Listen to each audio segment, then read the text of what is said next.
Well, Alberta separatism is one of the topics of our panel this week. Now that the federal election is behind us and Mark Carney is now the elected Prime Minister of Canada, with a slim minority, there are now questions about how long this government will last.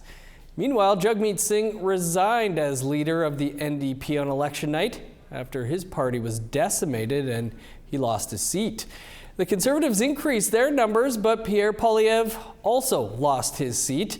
Our Truth and Politics panel is ready to weigh in on all of this. Jennifer Lewitz is the CEO of Pasqua Strategies, and Neegon Sinclair is a columnist with the Winnipeg Free Press. Jennifer, Neegon, thanks for being with us. Hopefully you got some rest post-election. Jennifer, we'll start with you. And the Premier of Alberta is talking about separation from Canada, with some chiefs saying she's manufacturing a national unity crisis and telling her to cease and desist. What are you hearing about Western separation now that the Conservatives have failed to form a government in Ottawa? There is a lot of concern, out west regarding Western separatism. Sorry, kind of tired today. I think it's really tough for people out west to understand the political dynamics that happen out east, especially because of the population and the amount of ridings and seats. By the time, they start counting ballots out here, it's already decided where the direction of the election went. But with that being said, I do think that there is a real misunderstanding of what treaties mean. And I think that this Alberta referendum was pre-planned, obviously, and was already on deck should the Conservatives lose the election. But I think now our biggest hurdle is going to be trying to communicate with people about what that national unity actually means. Neegon, your thoughts on this? And like Jen said, probably it was pre-planned, but your thoughts on it all? Undoubtedly pre-planned. 12 hours after the results of the election and you come out with a press conference with an already made press release saying we're going to lower the expectations or needs to provoke a referendum in Alberta on separatism. Obviously pre-planned, and most importantly, it's probably something in which Danielle Smith feeds really well to her base, but completely unrealistic. If there's anything that Quebec sovereignty has taught us, and way back in the days of the referendum in 1995, Lucien Bouchard, Jacques Parizeau, all of those individuals who wanted Quebec to separate, is that you can't just simply announce separation. Constitutionally, it's impossible. The Supreme Court has said that you can't just unilaterally impose and cancel treaties. You can't just decide one day on a Thursday that you're going to become an independent state or join the United States of America.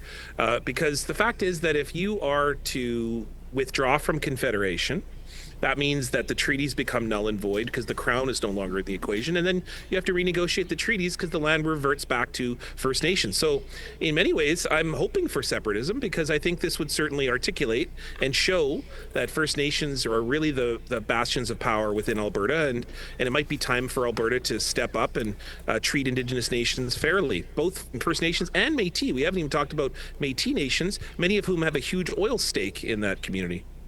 Jennifer, do you think there's enough national unity out there right now where the parties heading to Ottawa could actually work together to save Canada, eliminate trade between provinces, things of that nature?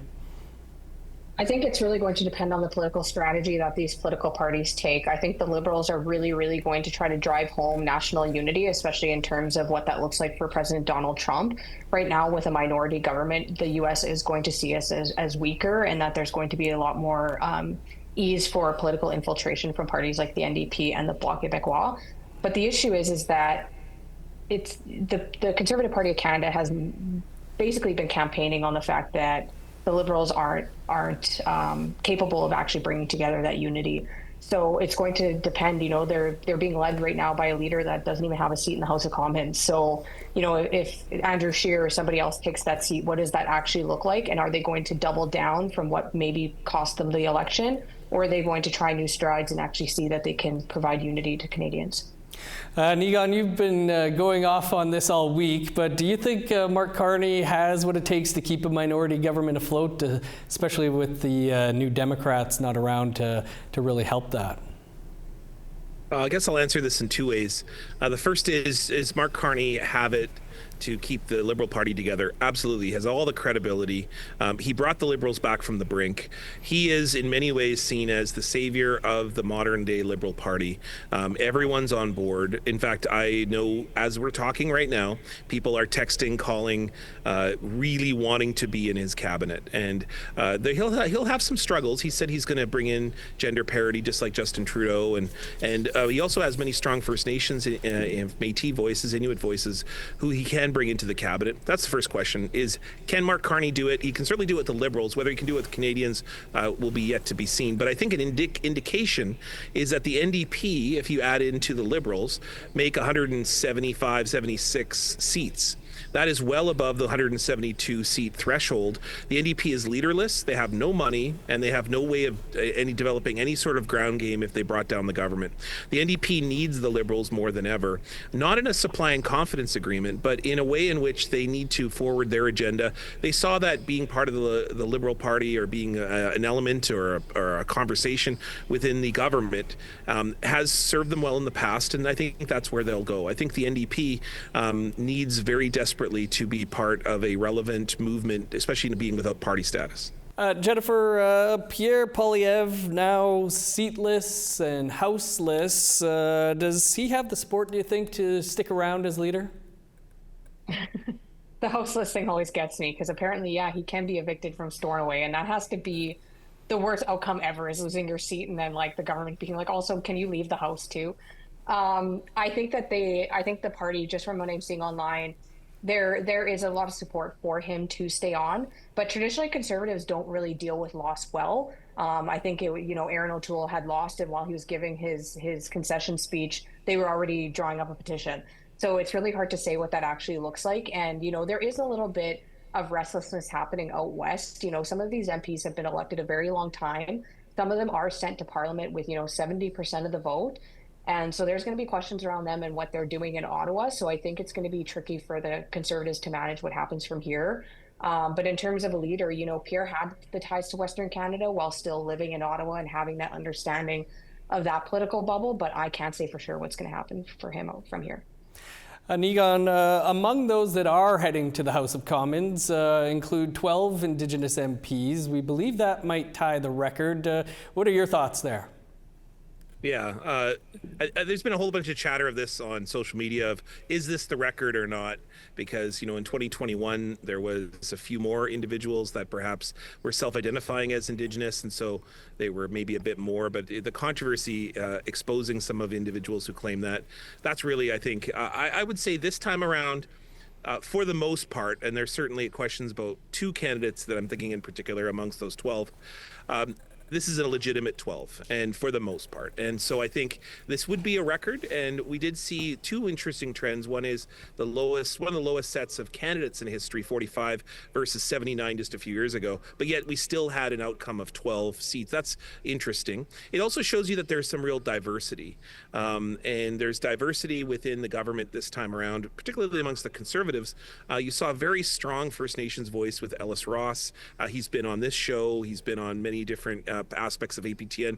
He's a very strong voice, certainly not somebody who I would say I sit with politically, but I do respect. He's got a very strong voice, and he's very pro-development, and he'll certainly have a role within the Conservative Party.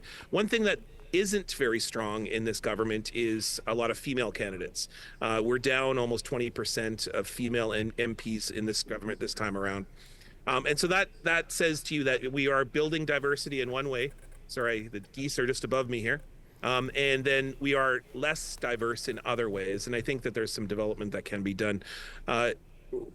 One thing that will be said is that this was a very 2025 election, and I think most people feel dissatisfied, or that every party maybe feels disappointed. Maybe that's a good thing. Maybe that's a good thing, and that people have to work together. And when we saw that when governments do work together, and we've had 6 of the last 8 Canadian governments that have been in minority positions, a lot of stuff gets done. Maybe this is a good thing. Maybe it's a good thing to have parties that are more diverse in lots of different areas, working together, and in some cases really needing each other. I filled in as a host on the In Focus podcast this morning, which we did with Jaime Batiste.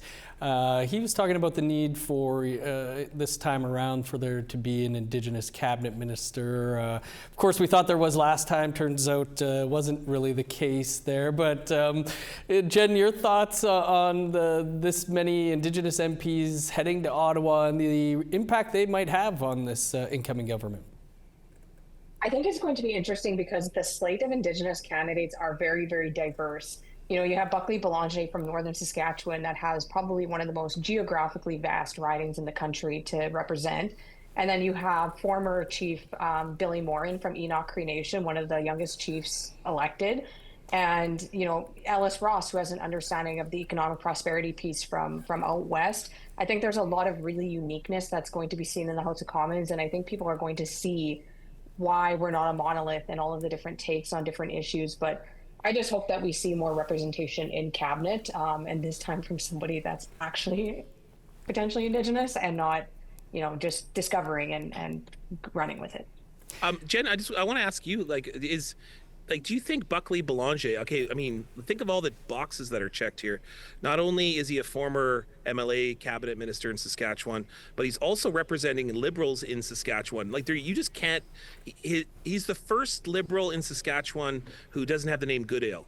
And so that seems to be just, you have to put him in cabinet, don't you? You would think so, especially to keep those ties to Saskatchewan, but it's going to be, you know, if you want to talk about the Western piece and connecting it back to Ottawa, is Buckley going to be able to work with the Saskatchewan MPs to still be on the same page on what Saskatchewan needs are? And two of those new Liberal MPs, in terms of landmass, representing like 1/3 of the country there almost. Niigaan, do you think there's any chance of the Liberals finding 3 MPs to cross the floor and turn their minority into a majority? No. I would say that if there is any chance at all, there is an opportunity for the Liberals to be able to create what a bridge agreement is with either the Bloc or the NDP, particularly the NDP, because they have a long history of the supply and confidence agreement, which sort of kept the government going for what was normally 2 to 3 times longer than minority governments tend to last, which is anywhere between a year and 2 years. We got almost 4 out of the previous supply and confidence agreement. The Bloc has said that they're not going to bring down the government, which tells you that the Bloc is interested, engaged, wanting to cut a deal on certain issues when it comes to working with the government. So I don't think there's any movement towards propping up the Liberals. I don't think there's enough cabinet seats available for the existing Liberals that desperately want cabinet seats left over after that pick has been done to be able to offer that to, let's say, a NDP disenfranchised, maybe Elizabeth May from the Green Party.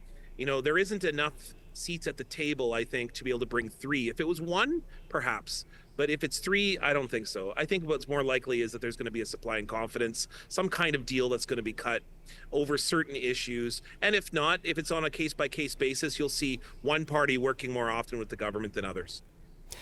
Going to be an interesting couple of weeks ahead. Looking forward to see who is sworn into cabinet. Jennifer, Niigaan, we'll leave it there for this week. Thanks to you both. Thanks. Thanks.